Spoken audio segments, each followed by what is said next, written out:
Let's talk about the UFO hearing and everything else that happened this week. As many of you know, I was in DC for 4 days, both on the front and back end of the hearing. I was able to actually be in the hearing room on Wednesday. And I'll just start by saying being able to be in DC all week on the ground was like being able to see the situation in full color. And just watching the hearing start to finish without being able to see, hear, and feel everything going on around the hearing is sort of like seeing the situation in black and white. And I know there's already been a lot of reaction and comments, which are very much understandable. But for someone who comes from a policy and political context, hearings, the function of hearings is that they're among the most visible but least important parts of the legislative process, which is the role of Congress. And what matters is sort of what leads up to and what happens after that hearing. So let's kind of dive in and see what all of the moving pieces now look like. So I arrived in DC on Monday, and by Tuesday we had 3 interesting hearing-related news items occur. The first of which was that the Galileo Project, which is run out of Harvard, put out the first scientific paper from an elite university that had a major funded UAP study with primary source data. So we now have the scientific study of UAP catching up to the allegations from former government officials. Dr. Avi Loeb, who is leading that project at Harvard, also provided a statement to the House Oversight Committee about that sort of scientific angle and perspective and the importance of those studies. The second thing that's interesting is actually an initiative that I led, which was an expert letter to Congress from academics and national security experts, including professors from Stanford, Harvard, and Yale, and prominent science communicators like Michio Kaku, who was a pleasure to be able to get to sign the letter, former executive branch officials, including the first intelligence community inspector general, who also happened to represent David Grush. We also got former military, including first-hand witness Alex Dietrich, to sign the expert letter, and new leading space scientists from NASA, the Blue Marble Institute, and from the National Science Foundation. That letter is getting read into the record for the hearing, so it's now going to be a part of what happened on Wednesday.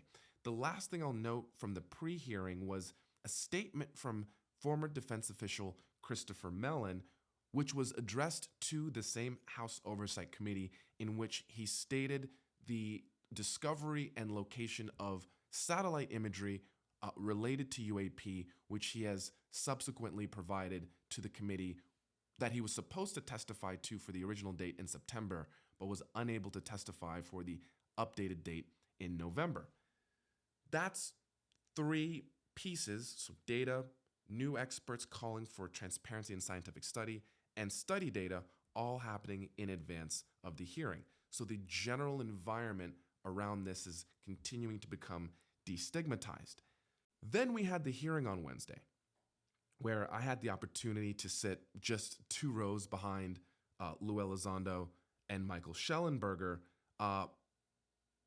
where we effectively saw more statements getting added to the record and the backing up of Dave Grush's claims from the hearing last July.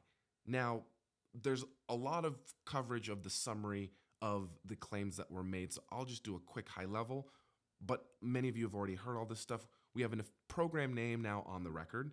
We have shapes, morphologies, and descriptions, which included triangles, orbs, spheres, disks, and tic-tacs included. Location data, there's full motion video, infrared, forward-looking infrared, as well as satellite. The volume of the data, there's hundreds to thousands of these videos or radar captures that do exist, and now again, that's on the record. Some of the performance characteristics, we're seeing these things go from 1 to 3,000 Gs. Named contractors. Fun fact, if you are interested, go scroll down my feed and look at the very first video that I posted on this TikTok. There was an interesting correlation to Lockheed specifically being mentioned as being in possession, reverse engineering, and also the transfer program that was shut down by the CIA, where they tried to divest their materials into the advanced aerospace weapon systems applications program. We also got a little bit of the note that the origin may be as much terrestrial as it is non-terrestrial, which would make some of the statements from the DoD where they specifically couch no evidence of extraterrestrial origin as being a little bit dicey.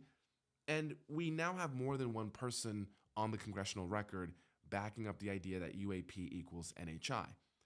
Now, with that hearing complete, what happened afterwards? There was a lot of reaction from folks on TikTok and Twitter and Reddit and YouTube, but the mainstream media picked the story up for the first time in a large way all year. That included coverage from the Wall Street Journal, where I make a nice cameo in the cover photo, USA Today, Time Magazine, Newsweek, Forbes, Fox News, Sky News, The Hill, NPR, CTV, The Telegraph, Space.com, and that's just very much a small short list. One of the things I also want to add here is one of the things that these hearings do is it creates the safety for folks within the military and industrial complex to actually talk about this with each other, which was one of the things that I saw very much on the ground as we got out of the hearing and we were doing some of the other work that we'll touch on here in a second. So again, the functions of Congress, the legislative branch, which are uniquely different than the role of the executive branch, include passing laws, providing oversight of the actions of the executive, and controlling the power of the purse, or deciding how taxpayer money is spent. Hearings are in part what gives justification for new legislation. And what is the biggest piece of legislation that we need in order to get the data? UAP whistleblower protections. And what do we now have as a result of this week's hearing? A brand new UAP Whistleblower Protection Act that would provide explicit protections for UAP whistleblowers. That is now on the table. And if you're still wondering why whistleblowers don't just come forward, there are a number of reasons, but you can just look up Asif Raham, who some claim may have prevented a major escalation into World War III in the Middle East by leaking classified documents about the planned Israeli strike on Iran, to which he is now being rewarded with potentially serving up to 20 plus years in prison for violating the Espionage Act. So now, the thing that there's been a drumbeat around since Grush's testimony last year, which is we need stronger whistleblower protections, we now have that legislation that, going into the 119th Congress, has the potential to be passed to create that avenue for whistleblowers from the executive branch to come directly to Congress without fear of going to prison. Interestingly enough, as a result of the hearing, we've seen a couple of celebrities now join the conversation and show interest in supporting and backing protecting UAP whistleblowers to be able to come forward to Congress, including the likes of both Logan Paul and Fred Durst, who are looking to back the UAP Disclosure Fund. And for those who might not know, I actually am now the Director of Operations at the UAP Disclosure Fund, and we are in negotiations with both them and others who have now raised their hand as wanting to join the fight for transparency around this issue as a direct result of seeing these hearings. We also are now seeing calls for a select committee on UAP in the House, which is being led by Rep. Burleson currently, who happened to read the paper that we published in October of last year, which made the case for why Congress should establish a select committee on UAP, which sole focus would be the subject. It would have subpoena power and the power to hold hearings specifically and exclusively about this subject. And he also happened to make a surprise appearance at the Senate reception that we held after the hearing, at which we had about 100, just over 100 folks join, over half of whom were congressional staffers, both from the House and the Senate, both Democrat and Republican. And those are the types of discussions that people now feel comfortable having when you have hearings or more public statements being put on the record around the subject. That reception that we held got a little bit of press coverage because of some of the comments, particularly from our keynote speaker, Senator Rounds, who is a co-sponsor of the UAP Disclosure Act. And at this reception, which was a surprise to all of us who were hosting it, he actually presented Lou Elizondo, who was at the reception alongside Timothy Gallaudet and Mike Gold, 3 of the 4 witnesses that testified at the hearing. He presented Lou with a framed red line of the UAP Disclosure Act of 2023, which was passed in part last year.